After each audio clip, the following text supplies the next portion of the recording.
Hi mga ka-coders, and welcome to our YouTube channel, Learn IT Easy. Sa mga hindi pa pala nakakakilala sa akin, ako nga pala si Renmark, isang software developer at isang IT faculty na nakabase sa Campus Tarlac.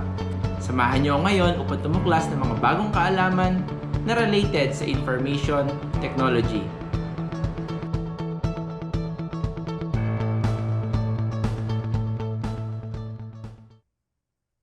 In this video, we will talk about Lesson 3, which is circuits.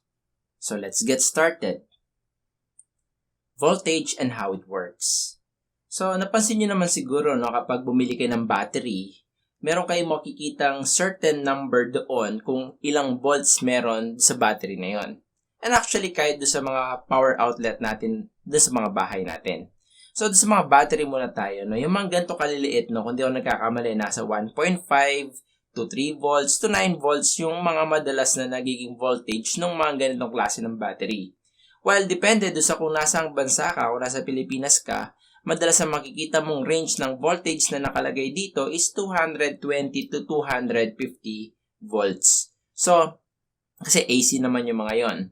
Now, tandaan ninyo na ang volts ay palagi lang nandyan, nag-aantay, nag-aabang na gagamitin siya. So, kailan siya pwedeng gamitin o kailan siya matitrigger, So, matitrigger siya kapag meron ka nang i-connect sa kanya na isang bagay, para magamit mo yung charge na nakapasok dun sa or nakapaloob dun sa component na yon. For example, sa battery. Kapag yung battery nilagay mo sa relo, for example, mapapasin mo yung wall clock, bakit siya gagana? Kasi yung voltage na nandoon, dun sa ating battery, ito yung magtutulak papunta dun sa ating charge para mapagana yung mechanism na nagpapagana dun sa relo. Ngayon, kung appliances naman yan at sinaksak mo yan dun sa ating outlet, definitely, yung ating voltage, yun din yung magtutulak since siya yung pressure o yung potential difference, between two currents, siya rin yung magtutulak doon sa electrons, para mapagana yung mga appliances na sinaksak natin dun sa outlet. Ngayon, tandaan ninyo na yung electrons na yon ay dadaan doon sa mga tinatawag nating conductors in a form of madalas mga copper wire. So yung mga copper wire, ito yung mga ginagamit natin na daanan ng electrons, para makarating sila doon sa ating mga devices kung sino yung gagamit ng electricity o electronic charge. But remember, kapag ang wire hindi siya connected, hindi rin siya gagana. So, ang point ko dito, kung meron kasaksakan, tapos sinaksak mo yung isang wire na wala namang patutunguhang appliances, nonsense yun. Pero ang tanong ko, yung bang dulo ng wire nun, meron na rin ba siyang volts at meron na rin ba siyang charge? The answer is yes. Kaya wag nyo nga hawakan yung dulo ng wire na yan. Because ang tawag natin doon sa wire na yan is already live. So, live wire na yan. Ngayon, di ba may kuryente na nga yung dulo niyan, Kapag nakasaksak siya, Kapag ba binunod ko yung saksakan, sir, live pa rin ba siya? The question is, hindi na. Bakit hindi na siya live kapag binunod mo yung saksak? Kasi yung supply ng voltage putol na. Ibig sabihin, the electrons will stop from moving. So, pag tumigil sa paggalaw yung electrons, yung wire na to is no longer live. Naintindihan? So, remember, ganun nag-work yung voltage at saka yung current. Okay? Ngayon, kung titignan natin yung dalawang diagram o schematic diagram na nandito, meron siyang gustong ipakita. For example daw, meron akong 5 volts supply ng battery dito at i-connect ko lang yung aking 5 volts supply, doon sa dulo ng isang LED at yung isa ay papunta lang sa wala, As in, wala siyang potential difference. Then definitely, pag walang potential difference dito, the volts will not work. Hindi siya iilaw. Okay? By the way, ang symbol na to ng LED or LED, ito yung pagka kulay itim yan or kahit hindi siya kulay itim, kapag wala siyang arrow pointing kagaya nito, ibig sabihin hindi pa siya umiilaw. Pero kapag meron siyang potential difference kagaya nito, meron tayong 5 volts dito, and then meron 0 volts dito. Ibig sabihin, gugustuhin ng pressure na to na i-fill yung void, kagaya nung naging discussion natin last time, at makarating yung ibang pressure dito. So, ibig sabihin, siya yung magtutulak ng charge para mapailaw yung LED natin at yung mismong electrons no, dadaan dun sa ating LED. Okay? Ngayon, isa pang kailangan ninyong tandaan, no? Sabi dito, meron tayong tinatawag na higher voltage at saka yung tinatawag nating lower voltage. So, dito sa example na to, lagi tayong merong higher voltage kagaya ng 5 volts at yung 0 volts dito, ito yung low voltage. Ngayon, you have to remember na every power source or every source of electricity daw, kagaya ng mga batteries, no, always have two terminals. Napag-usapan na natin yan last time, no? At do sa two terminals na yan, kahit naman sa AC o sa mga power outlet, laging dalawa naman yung nandyan. Now, in terms of battery, no, tinatawag natin yung mga terminals na yan o yung caps na yan as terminals. Okay, this is the positive terminal, and then yung kabilang dulo naman is yung tinatawag nating negative terminal. So, ang tanong, why does every source of electricity has two sides? Tingnan natin, no? This goes back to the idea of potential and that you need a voltage difference in order to get electricity to flow. Diba? Sinabi nga natin, kailangan ng voltage difference o yung sinasabi nga nating potential para gumalaw yung electricity. It sounds silly, no? But you can't have a difference without two things to be different. In any power supply, the positive side will have higher voltage than the negative side. Yun yung conventional. So, sundan na lang muna natin, which is exactly what we want. And in fact, when we measure the voltage, we usually say that the negative is the 0 volts. Ito daw yung 0 volts. And yung positive naman is however volts yung naka-indicate do sa battery natin. Kung ang battery na to is 1.5, then the positive terminal daw is the 1.5 volts. Again, the conventional flow. Pero tandaan nyo, no, disclaimer, yun yung mali. Baliktad yun. Yung negative, yun yung kung gaano karami yung volts at 0 volts, yung positive. Okay? So, akala mo naman, di marinig. Binulong ko, ininahan ko lang, no, kasi yun kasi talaga yun, no? Pero, ewan ko ba, ba't kasi nila binaliktad? Ngayon, what we have learned so far, voltage is potential, but electricity needs to flow to do anything useful. So, tandaan nyo, ang voltage, potential yan, no? Pero, para yung electricity daw mag-flow, no, kailangan merong difference between do sa dalawang points. Electricity needs a path. Maliban dun sa kailangan merong potential difference, no, kailangan din ng path, which is yung conductors. So, doon kasi dadaan yung flow ng electric current. And electricity will flow from higher voltage to lower voltage. So, yun yung mag-fill ng void doon sa tinatawag nating potential difference. And remember that DC voltage sources always have two sides, yung positive and negative side. With the positive side, a higher voltage than the negative side. Okay? Now, we have a simple circuit. Pag sinabi nating circuit, no, eto na yung isang bagay para makabuo tayo ng something useful dun sa kuryente, dun sa electricity itself, no, para ma-harness natin yung power of electricity. Ngayon, para ma-harness natin yung power of electricity, naglalagay tayo ng mga bagay kagaya ng LED, no? At by the way, kailangan ng resistor, no? Kunwari, you can actually conduct a simple experiment, no? Kung gagamitin yung battery, yung mga AAA, yung mga malilit lang, yung bilog, no, na malilit. Basta siguraduhin yung mga 1.5 volts lang yon. Pwede nyong isaksak directly yung paa ng mga LED. Diba, doon sa mga Arduino kit ninyo, meron kayong mga LED. So, pwede yung isaksak yung dulo-dulo nun, tapos iilaw yan. Kagad, no? Pero wag niyong susubukan yan doon sa 9 volts. Okay, tas hawak-hawak niyo pa yung LED, puputok yan doon sa kamay ninyo. Bakit, sir? Kasi sobrang taas nung voltage o nung pressure at hindi kayang i-handle yan ng LED.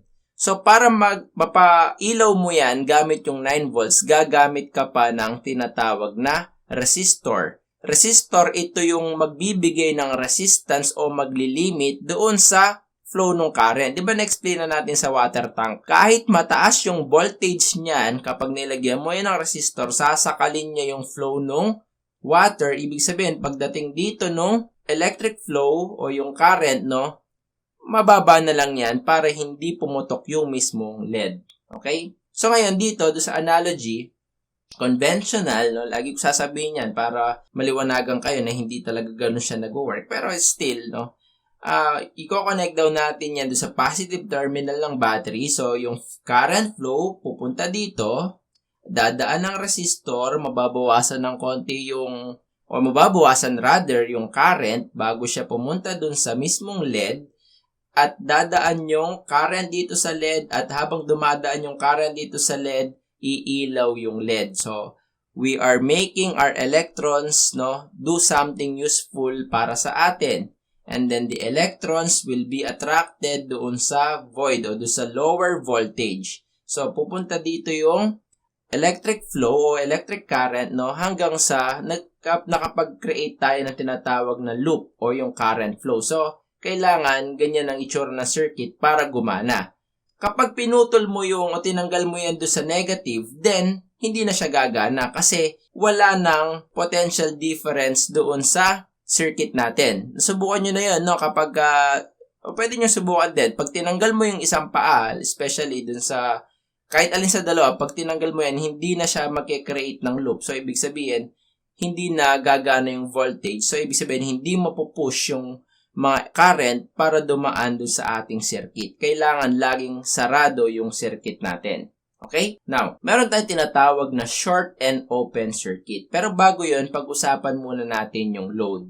The reason we want to build circuit is to make electricity do useful things para sa atin. The way we do it is by putting things in the circuit that use the current to flow, to light up, make noise, run programs, and etc. Pag sinabi nating load, ito yung mga bagay na nilalagay natin, no, doon sa path ng electric current para magkaroon siya ng silbi. Kagaya doon sa diagram kanina, no, nung naglagay tayo doon ng LED o ng bulb, no, that is actually the load. So, yun yung ginagamit natin para ma-take advantage natin yung flow of electrons. Kasi, kapag naglagay tayo ng load doon o ng bulb doon, ibig sabihin, habang dumadaan yung electrons doon, napapailaw niya yung mismong LED. Okay? Yun yung kailangan natin. Ito yung inilalagay natin para magamit natin o mga bagay na inilalagay natin para ma-maximize natin yung flow ng electric current. Ngayon, kaya nga sinabi natin ding load, no? Naririnig nyo na to yung term na overload.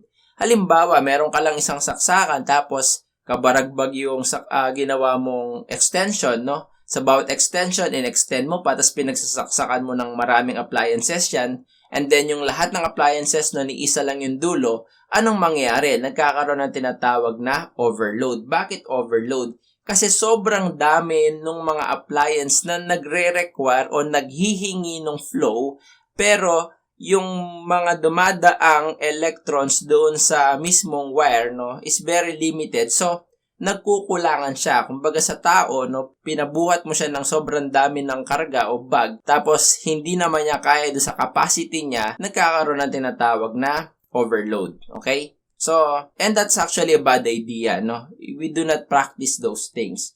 In reality, kailangan balance lang lagi yung mga load natin. Kasi kapag nagkakaroon ng overload, nagkakaroon ng short circuit, no? Nagtitrip din yung ating circuit. So, it's not a good thing. Okay? Now, meron tayong tinatawag na short circuit, and also, do not do this at home, no?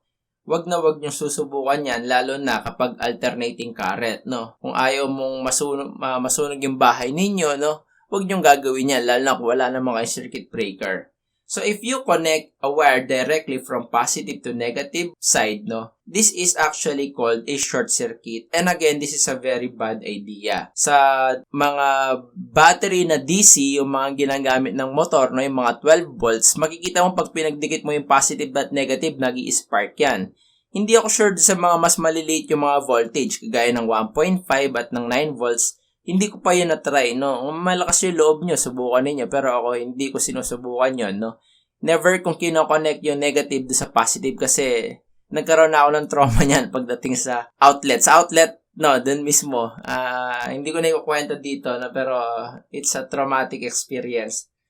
Now, bakit this is a bad idea, no? Because this is actually a circuit that tries to create an infinite supply of current. Which is, hindi naman po pwede yan, no? Dahil kapag pinag-aralan nyo kasi kung paano nagwo-work yung battery, no? Tandaan nyo, kapag naubos na yung charge, no? Wala na rin siyang pwedeng isupply. So, hindi po pwede na yung supply ng current do sa positive, ibabalik mo lang dun sa negative. Hindi nangyayari yun, no?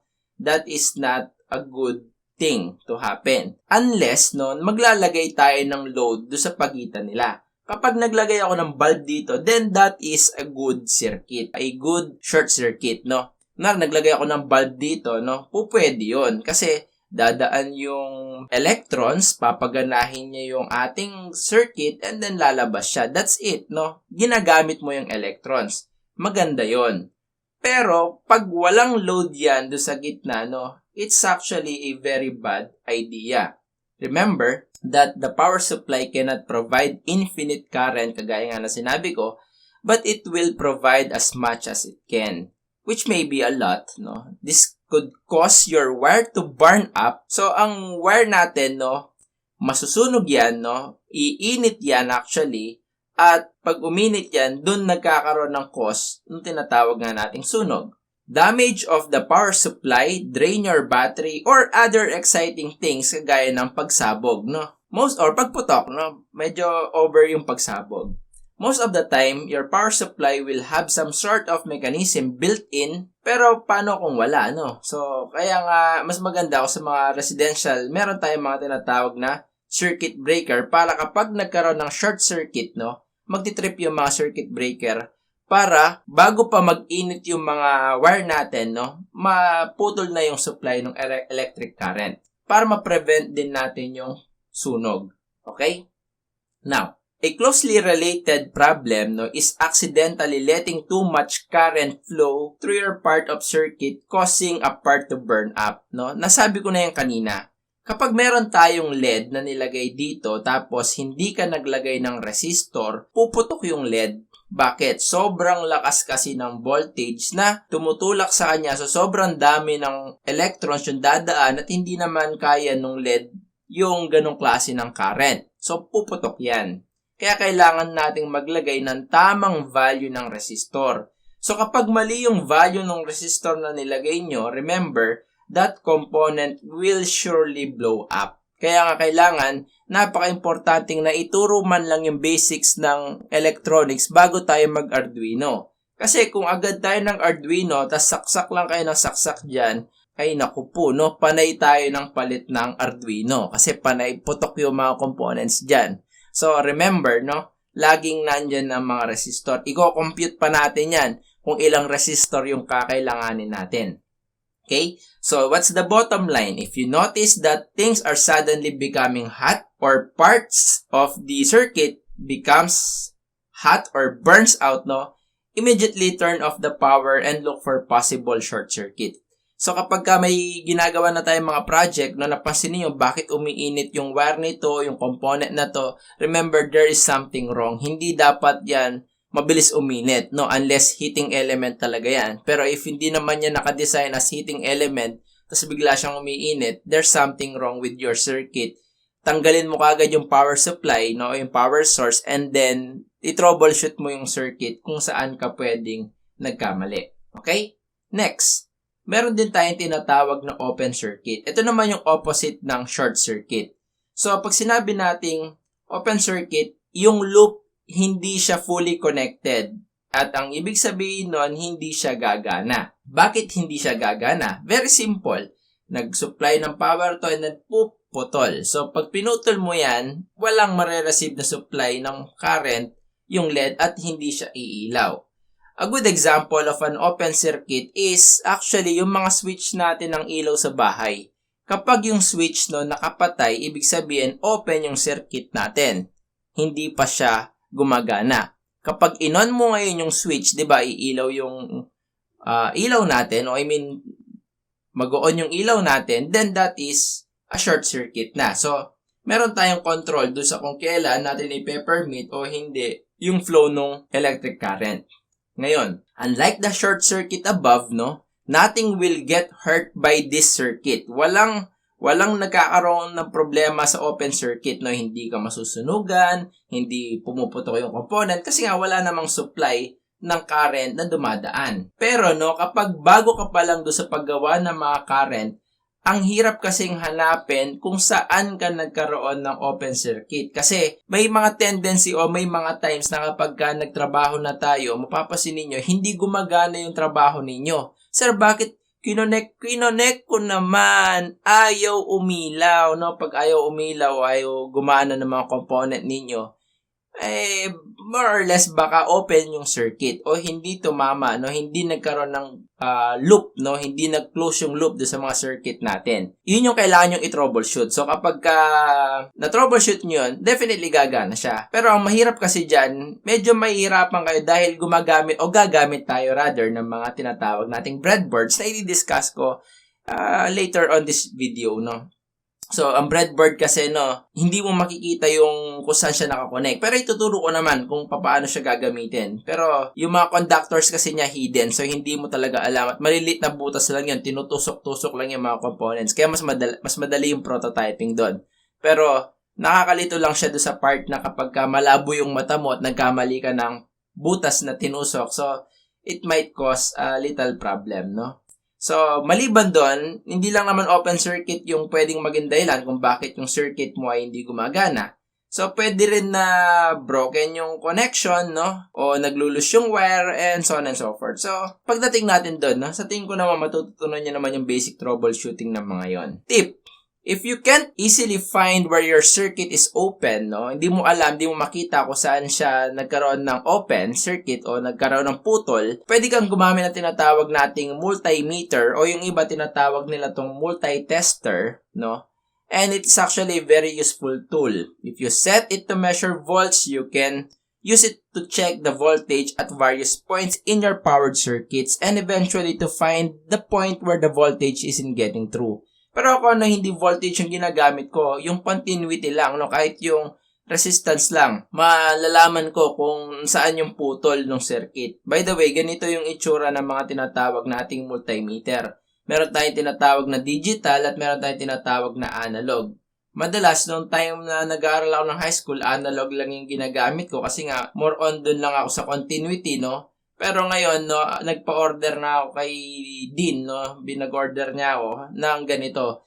Sa mga interesado din ng ganito, kaya hindi ko na kayo pinag-order ng ganito, no? Kasi extra expense lang to, nasa 300 din ata siya. Pero this is actually great help, no? Para malaman mo kung ano yung sukat ng resistor, ano yung sukat ng voltage, ng current, and so on and so forth. So, napakalaki ng gamit nito kapag nagpo-prototype na tayo ng mga embedded systems natin gamit ang Arduino. Actually, kahit sa electronics lang mismo, no, napakalaki ng gamit nito.